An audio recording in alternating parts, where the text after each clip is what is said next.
বাড়ছে মাঙ্কি পক্সের প্রকোপ, সাথে উদ্বেগ বাড়াচ্ছেও এই মাঙ্কি পক্স।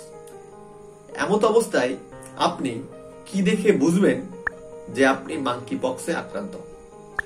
প্রবল জ্বর হতে পারে। মাঙ্কি পক্সের ফলে শরীরের ব্যথাও হতে পারে। ত্বকে র্যাশ দেখা দিতে পারে। সেই র্যাশ আবার সময়ের সঙ্গে সঙ্গে লাল ফোড়ার মতো আকার ধারণ করতে পারে। হাত, পা, পায়ের পাতা, মুখ এবং শরীরের নানা অংশে ছড়িয়ে পড়তে পারে এই র্যাশ। কোভিডের মতোই সোয়াসে এই রোগ।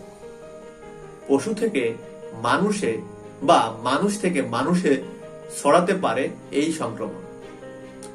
আক্রান্তের ক্ষত বা দেহের তরল যে অংশ রয়েছে, এই তরল অংশের সংস্পর্শে আসা জামা কাপড় থেকেও কিন্তু ছড়াতে পারে এই মাঙ্কি পক্স। এই রোগের উপসর্গ দেখলে কি করবেন?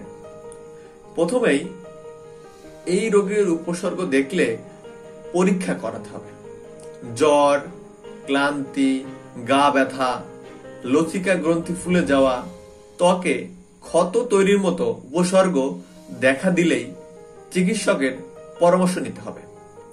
মাঙ্কি পক্সের উপসর্গ সাধারণত সংক্রমণের প্রথম সপ্তাহের শেষে অর্থাৎ দ্বিতীয় সপ্তাহ থেকে দেখা যায়। যদি এই ভাইরাসের আক্রান্ত কারো সংস্পর্শে আসেন তবে আগে থেকেই আলাদা থাকা ভালো। তাতে বাকিদের মধ্যে সংক্রমণের ঝুঁকি কমবে।